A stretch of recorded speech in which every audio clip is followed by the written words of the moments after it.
تحیت و ثنا کیا کہ دنیا والوں کو بتایا اے دنیا والوں اپنی انا کو ختم کر دو. جب تمہاری اپنی انا ختم ہو جائے گی تمہاری میں ختم ہو جائے گی. جب تم کسی دوسرے کو بڑا بنا دو گے جب کسی کے سامنے تم جھک جاؤ گے اگر تمہاری غلطی ہے یا نہیں غلطی ہے جیسے بھی تم ہی کسی کے سامنے جھک جاؤ فرمایا تم اس سے معافی مانگ لو. اللہ کے پیارے حبیب علیہ تحیت و ثنا نے فرمایا اگر تمہاری غلطی نہیں بھی ہے تب بھی اللہ تبارک و تعالیٰ تم عزتوں سے نوازے گا.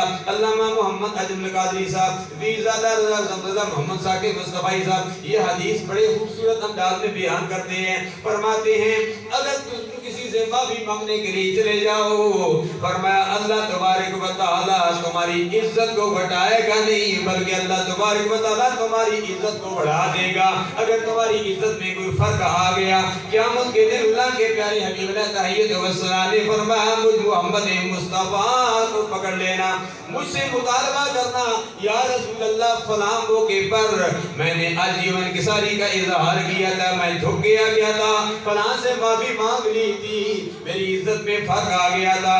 اللہ کے پیارے حبیب علیہ تحیت و ثنا نے فرمایا تمہاری عزت میں فرق نہیں آئے گا تم تنزلی کی طرف نہیں آئے گا بلکہ اللہ تبارک و تعالیٰ تمہیں عروج دے دے گا.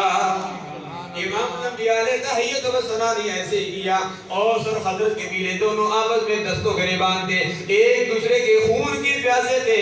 امام الانبیاء علیہ تحیت و ثنا نے چوتھا پارہ پڑھا اللہ فرماتا ہے فَأَلَّفَ بَيْنَ قُلُوبِكُمْ فَأَصْبَحْتُمْ بِنِعْمَتِهِ إِخْوَانًا. اللہ تبارک و تعالیٰ نے باہم تم دونوں کو آپس کو ملا دیا ایک ان کو بھائی بنا دیا.